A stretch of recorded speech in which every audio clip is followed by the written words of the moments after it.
एक जिला तहसीलदार महिला अपने ऑफिस में पहुंचती हैं। ऑफिस में पहुंचने के बाद में जो अपनी जो नया जो ऑफिस था उसके कार्यकाल को संभालती हैं। उसी दौरान वहां के जो और लोग थे उन्होंने बताया, मैडम यहाँ पर जो सामने कुल्फी वाला है वो कुल्फी बहुत टेस्टी बेचता है, बहुत अच्छी उसकी कुल्फी रहती है। तो मैडम ने जाके वो कुल्फी ली। वो जब मैडम जाती थी तो मैडम के मुंह पर मास्क और वो जो कुल्फी बेचने वाला जो भाई था उसके मुंह पर गमछा रहता, क्योंकि धूप बहुत, गर्मी का सीजन था तो हमेशा गमछा लपेटे रहता था, जो तौलिया होता है वो हमेशा लगाए रहता था, अंगोछा। उसके बाद में जो महिला ने जो कभी देखा ही नहीं। उसके बाद में एक दिन उनकी नजर पड़ी, सुबह का टाइम था जब वो अपना जो ठेला होता है वो लगा रहा, लारी लगा रहा होता है। तभी उस समय देखा कि ये तो मेरा तलाकशुदा पति है जिससे हमारा तलाक 7 साल पहले हो चुका है। तो महिला वो जिला तहसील बहुत ज्यादा परेशान हो जाती है। उस समय तो वो कुछ नहीं बोली, लेकिन अपने ऑफिस में जाती हैं और उनका काम करने मन नहीं लग रहा था कि जिस व्यक्ति से मैंने तलाक लिया था वो इतना संपन्न था, इतना पैसा था, और आज वो इस उसमें आ गया है कंडीशन में कि उसको कुल्फी बेचनी पड़ रही है। यहाँ पर जब महिला ने को पता चला तो ये जो पति पत्नी की, जो तलाकशुदा पत्नी की दिल को छू लेने वाली कहानी है। फिर क्या किया उस महिला ने, जानने के लिए बने रहेगा मेरे पूरे वीडियो में। फ्रेंड्स, आप सभी को मेरा प्रणाम, मैं सरिता राठौर। फ्रेंड्स, आज की जो घटना है बिहार की है। फ्रेंड्स, वीडियो को नए हैं तो प्लीज वीडियो को लाइक और चैनल को सब्सक्राइब जरूर कर देना। बिहार में एक परिवार रहता था। परिवार में 3 बेटियां थी। पिता जो थे अपना रोजी रोटी डेली का काम था उनका, सब्जी बेचने का काम करते थे। जो माँ थी, माँ भी घरेलू थी, अपना घर हाउस वाइफ ही थी। उसके बाद में जो बेटी थी, 3 बेटियां थी, पिता की 1 बेटा था। पिता की चिंता थी कि कैसे भी करके जो बेटी, जो बड़ी बेटी होती है मनीषा, वो उन्होंने ग्रेजुएशन कंप्लीट कर लिया था। उसके बाद में पिता ने बोला कि बेटा अब आप पढ़ाई हो, आपकी ग्रेजुएशन हो गया अभी, अब हम आपके लिए लड़का देखते हैं, शादी के लिए उम्र भी हो रही है। तो यहाँ पर फिलहाल तो मना करती है लड़की की, नहीं पिताजी अभी नहीं, अभी कुछ करना है, कुछ जॉब वॉब लग जाए। उसके बाद में पिता ने बोला कि बेटा 3 तुम्हारी और 2 बहनें हैं, उनके लिए भी फिर मेरी चिंता है और देखते हैं कोई अच्छा घर परिवार मिलेगा तो फिर बेटी यहाँ पर चुप हो जाती है मनीषा, ठीक है कोई बात नहीं। उसके बाद में जब पिता ने लड़का देखना शुरू किया तो एक लड़का मिला वैशाली जिले में, बिहार में वैशाली जिले में। जब लड़का देखा उन्होंने गांव में कि लड़का जो है वो अच्छा है, देखने में भी स्मार्ट है, हैंडसम है और काफी खेती है, और लड़के के जो परिवार में है माता पिता हैं और लड़का है, और ज्यादा कोई फैमिली थी नहीं। उसके बाद उन्होंने देखा, घर द्वार देखा, सब कुछ अच्छा है, काफी उनके पूरे जो गांव था उनका पूरे में वो संपन्न थे लोग, उनके वहां पर अच्छा उनका उठना बैठना था लोगों के पास में। ये सब चीजें देखी, अच्छा है, पैसा है, तो यहाँ पर देखने के लिए जाते हैं, लड़का उनको पसंद आ जाए। उसके बाद में जो लड़की होती है मनीषा, उसको दिखाते हैं, लड़की भी पसंद आती। उसके बाद में इनकी शादी हो जाती। जब शादी हो जाती है, शादी के बाद में जब मनीषा ससुराल जाती है, ससुराल में जाती है, वो देखते हैं कि जो जिसके साथ में शादी हुई है मनीष के साथ में, वो लड़का काफी अलग है। उसने देखा कि शादी के बाद वो देर रात अपने दोस्तों के साथ में पार्टी करके आता है और शराब पी कर आता है। यहाँ पर जब मनीषा ने देखा कि अभी शादी के पहले इन लोगों ने बिल्कुल जिक्र नहीं किया, बताया नहीं कि लड़का शराब भी पीता है, लेकिन ये सब चीजें मनीषा ने बोला चलो कोई बात नहीं, धीरे धीरे समझाएंगे तो बात समझ में आ जाएगी। मनीषा को यही लग रहा था। उसके बाद में समय व्यतीत होता है धीरे धीरे करके। मनीषा हमेशा बोलती है अपने पति को कि देखिए जब शराब है ये सब छोड़ दीजिए, और ये जो दोस्तों की संगत है उसको भी छोड़ दीजिए, ये दोस्त अच्छे नहीं है, आप इन पर पैसा लुटा रहे हैं, इस वजह से ये आपके साथ में घूम रहे हैं। जिस दिन आप पैसा लुटाना बंद कर देंगे ये आपके दोस्त सारे आपके आसपास नजर नहीं आएंगे। लेकिन जो पति था उसको ये सब बातें बिल्कुल समझ में नहीं आ रहा। बोले नहीं, मेरे पक्के वाले दोस्त हैं, ये मेरा कभी साथ नहीं छोड़ेंगे। मनीषा बोलती रही लेकिन उस पर उसका कोई असर नहीं हुआ। उसके बाद में धीरे धीरे समय, और धीरे धीरे जैसे ही मनीषा मना करती तो मारपीट भी करना शुरू कर दिया शराब के नशे में। जब मारपीट करना शुरू कर दिया तो यहाँ पर मनीषा बहुत ज्यादा परेशान हो जाती है। 1 महीना हुआ, उसने देखा कि ये जो बंदा है जिससे मेरी शादी हुई है वो शायद सुधरने के लिए तैयार नहीं है। अपने सास ससुर से बोलती है, सास ससुर भी कुछ नहीं बोलते हैं, बोले कि मैंने शादी इस वजह से की थी कि कल के लिए जब इसकी शादी हो जाएगी सुधर जाएगा, ये बदल जाएगा। लेकिन अब बेटा हम क्या कर सकते हैं उसमें, हम कुछ नहीं कर सकते हैं, अब तुम ही संभालो। अब जो लड़की थी वो बोली मैं कितना संभालूं, मैंने जब ज्यादा बोलना शुरू किया तो मुझे मारपीट करना शुरू कर दिया, अब मैं क्या करूं, मैं कुछ नहीं कर सकती हूँ।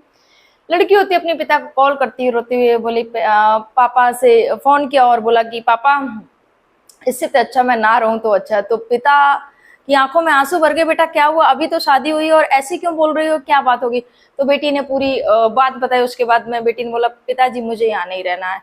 पिता जो होते हैं बेटी को घर ले जाते हैं। ले जाने के बाद में यहाँ जो लड़का होता है, जो पति होता है मनीष, वो डिवोर्स फाइल कर देते कि हमें डिवोर्स चाहिए, हमें नहीं रहना है ऐसी पत्नी के साथ में, कि जो मतलब 1 महीने के बाद में ही अपने मायके चली जाती, पिता लेने और दोबारा आई भी नहीं, अब नहीं मुझे रहना है। उसके बाद में लोगों ने, और लोग होते हैं भड़काने वाले, कह रहे तुम्हारी तो दूसरी शादी हो जाएगी। और जो दोस्त थे ना, कोई बात नहीं तुम्हें मना करती है दारू के लिए और वो सब, दूसरी शादी, तुम्हारे पास इतना पैसा है, कोई भी तुमसे फिर से शादी हो जाएगी, कोई बात नहीं, ये सब चीजें करके वो डिवोर्स फाइल कर देता है। उसके बाद में जब तलाक के पेपर जाते हैं तो कोर्ट में जब ये फैसला जाता है तो कोर्ट में जैसा पूछते हैं कि क्या हुआ, क्यों आपको तलाक चाहिए, अभी तो आपकी नई शादी हुई है। तो जो लड़का होता है मुझे तलाक चाहिए, जो लड़की होती है पत्नी बोलती है कि मुझे तलाक नहीं चाहिए साहब, मुझे तो यही पति चाहिए, पर मुझे इनमें जो चेंजिंग है वो चाहिए। ये शराब पीते हैं, ये शराब पीना बंद कर दें, ऐसे दोस्तों के साथ में ये संगत को बंद कर दें, मैं इनके साथ जाने के लिए तैयार हूँ और मैं ये रिश्ता निभाने के लिए तैयार हूँ, मुझे तलाक नहीं चाहिए। लेकिन जो लड़का होता है वो जिद पे अड़ा होता है कि नहीं मुझे तलाक चाहिए। उसके बाद में इनका तलाक हो जाए। जब तलाक हो जाता है तो जो मनीषा होती है अपने मायके में रहती है। बेटी सोचती है मनीषा कि मेरी और 2 बहनें हैं, अगर मेरा तलाक हो गया है मेरी बहनों पर क्या असर पड़ेगा, उनकी शादियों पर, कि देखो बहन का तलाक हो गया। तो बहुत सारी चीजें मनीषा के मन में चलती है। मनीषा बोलती है पिताजी अब जो हो गया वो हो गया, अब मैं खुद अपने पैरों पर खड़ी होना चाहती हूँ, उसके लिए मुझे पढ़ना होगा और मुझे पटना जाना होगा पढ़ने के लिए। पिता मंजूरी देते हैं, बोले बेटा ठीक है आपको जो अच्छा लगे वो करो। उसके बाद में जो मनीषा होती है वो पटना जाती है पढ़ाई करने के लिए। वहां 4 साल तक कंटिन्यू तैयारी करती है। तैयारी करने के बाद में उसकी जो एग्जाम जब होता है तो वो सफल हो जाती है और जिला तहसीलदार बन जाती है। जिला तहसीलदार जब बन जाती है 4 साल में, उसके बाद में जो पिता और जो लोग थे खुश हो जाते हैं, पूरे घर परिवार का नाम रोशन हो जाते। बेटा जो बिटिया रानी थी वो जिला तहसीलदार बन गई है। जब वो ये सब खबर सुनी तो बहुत सब लोग बहुत ज्यादा खुश। जो मनीषा होती है अपनी जॉब पर तैनात हो जाती है। उसके बाद में यहाँ पर जब उसका एक दिन वो आया कि उसका जो ट्रांसफर होता है वो वैशाली जिले में होता है। जब वैशाली जिले में उसका ट्रांसफर होता है तो मनीषा जब आई वहां पर तो उसने देखा कि एक कुल्फी वाला बहुत अच्छी कुल्फी बेचता है। लोगों ने बताया कि बहुत अच्छी कुल्फी, तो अक्सर वो कुल्फी जो कर्मचारी थे उनसे मंगा लिया करती थी और कभी कभी वो खुद भी लेने जाया करती थी कुल्फी। लेकिन उसने जब कुल्फी लेने जाती थी तो वो मास्क लगा रखती थी मनीषा। और जो पति था, तलाकशुदा पति था, जो हमेशा गमछा लगा के रखता, अंगोछा हमेशा मुंह पे बांध के रखता था, क्योंकि बहुत ज्यादा गर्मी और धूप का वो था। अब उसने कभी चेहरा देखा नहीं। एक बार सुबह का जो समय था उसने देखा कि वो अपनी लारी लगा रहा है। ठेला लगाने के समय वो उस अंगोछा उसने अपने कंधे पर डाल रखा है, तो गमछा था कंधे पर था। तो उसने देखा कि ये तो तलाकशुदा पति है मेरा। तो उसने देखा ये तो मोहित। उसके बाद में जो मनीषा थी वो एकदम से पैरों तले जमीन खिसक जाती कि ये बंदा जिससे मेरा तलाक हुआ था, इसके पास तो अच्छा पैसा था, दुकान थी, सब कुछ था, जमीन थी इतनी, और आज ये ऐसे कैसे। उसके बाद में जब मनीषा अपने ऑफिस में जाती है उसका बिल्कुल मन नहीं लग रहा होता कि आखिर ऐसा कैसे हो गया, ये ऐसे कैसे। उसके बाद में वो एक चपरासी को वहां पर भेजती है और बोलती है कि जाओ उनको बुला के लाओ जो कुल्फी लगाते हैं, मुझे उनसे बात करनी है। अब जब वो जाते हैं वहां पर कर्मचारी तो बोलते हैं कि मैडम ने आपको बुलाया है। तो जो मनीष होता है वो हाथ जोड़ने लगता है कि साहब हमने क्या किया बताइए, अगर आपको दिक्कत है तो बताइए, हम ठेला और की लगाने लगेंगे लारी, लेकिन हम बता तो दीजिए हमने क्या। बोले कोई बात नहीं मैडम आपसे बात करना चाहती हैं, आप चलिए। उसके बाद में जो मनीष होता है वो जाता है। जैसे ही वो जाता है वहां पर तो मैं जो मनीषा थी उसको देख कर उसके पैरों तले जमीन खिसक जाती है कि अरे ये कैसे, ये तो मेरी तलाकशुदा पत्नी है। तो यहाँ पर मैडम ने बोला कि ये बताओ कि यहाँ पर ये कुल्फी बेच रहे हो कैसे, इतनी जमीन थी और यहाँ आज ये कंडीशन कैसे होगी। तो यहाँ पर जो मनीष होता है उसकी आंखों में आंसू भर जाते हैं और बोलता है कि अगर मैंने आपका कहना मान लिया होता तो शायद मैं आज यहाँ पर नहीं होता। और ऐसे ऐसे करके जो लड़की होती है पूछती है कि अच्छा ये बताओ मम्मी पापा कैसे हैं, घर पर सब लोग कैसे हैं। तो मनीष की आंखों में आंसू भर के बोलता है कि आपके तलाक होने के बाद में, हमारे तलाक होने के बाद में जो पिताजी थे उनकी मृत्यु हो जाती है, क्योंकि वो सोच सोच के बहुत ज्यादा परेशान हो गए थे, बहुत चिंतित हो गए जब हमारा तलाक हो गया। तो बस वो यही चिंता में थे, और माता पिता को ये था कि मेरी जो संगत है, जो मैं दारू वारू पीता हूँ, कि किसी लड़की से शादी हो जाएगी तो शायद मैं बदल जाऊंगा, मैं सुधर जाऊंगा, बच्चा होगा, उसके बाद में सारी जो घर के जो हालात हैं वो बदल जाएंगे, जैसे कि मैं गलत चल रहा था उस समय। लेकिन तलाक होने के बाद में वो काफी टेंशन में रहने लगे, उसके बाद में उनकी मृत्यु हो जाती है। माँ है, माँ रह रही है जैसे भी है अभी। तो फिर पूछा कि ये कैसे हो गया, तो उसके बाद में बोले कि जब पिता नहीं रहे तो जो और लोग थे, जो मेरे पड़ोसी थे, मेरा जो शराब पीने का वो था वो चालू ही था, वो बंद नहीं हुआ। पिता के गम में और मैं पीने लग गया। दोस्तों की संगत, यहाँ पर जो लोग थे उधारी, क्योंकि पहले पिताजी भी दुकान पे बैठा करते थे, वो उधारी नहीं दिया करते थे। अब जो और यार दोस्त थे वो उधारी भी लेने लगे। जब उधारी लेने लगे तो दुकान थी वो कर्जे में जाने लगी, घाटा होने लगा उसमें। और जो पड़ोसी थे उन्होंने क्या किया, शराब के नशे में, कि हम 20 लाख की खेती थी, बोले कि हम आपको 15 लाख बाद में देंगे, अभी 5 लाख देके, और उन्होंने मुझसे खेती लिखवा ली। ऐसे करके सारी खेती चली गई। उसके बाद जो दुकान थी, दुकान भी उन्होंने बोले कि हम इतने की है, इतने में दे दो, और ऐसे करके उन्होंने दुकान भी लिखवा ली शराब के नशे में। ये सब चीजें हुई। उसके बाद में हम रोड पर आ गए। अब हम खाने के लिए तरसने लगे।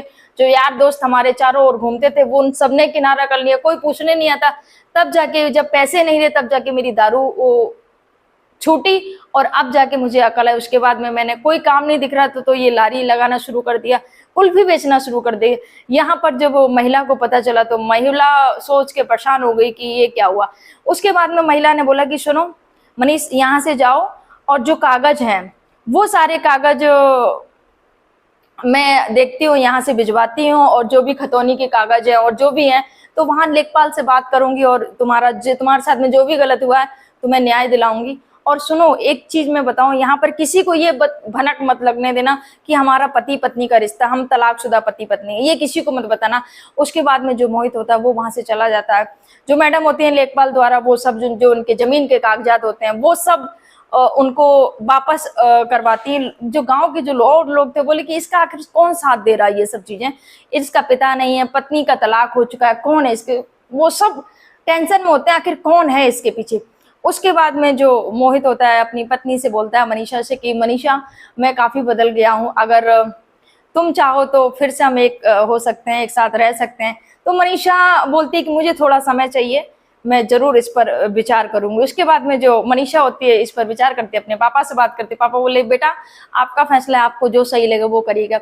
उसके बाद में मनीष और मनीषा दोनों लोग मिलकर मंदिर में शादी करते हैं। शादी करने के बाद में फिर से जो मनीषा होती है दुल्हन बन के मनीष की फिर से अपने जब ससुराल जाती है, जो सासू माँ थी जो कि बिल्कुल बहुत ज्यादा परेशान होकर टूट चुकी थी, हार चुकी थी, वो खुशी से उनका सीना चौड़ा हो गया, गदगद हो गई। सासू माँ बोली मेरे घर की लक्ष्मी आ गई है फिर से। सच में स्त्रियां लक्ष्मी का रूप ही होती हैं। जैसे कि मनीषा ने एक जो घर को, एक जो बर्बाद घर को फिर से आबाद कर दिया। तो कैसी लगी आपको ये स्टोरी फ्रेंड्स? वीडियो थोड़ा भी अच्छा लगा तो प्लीज वीडियो को लाइक और चैनल को सब्सक्राइब जरूर कर देना फ्रेंड्स। राधे राधे।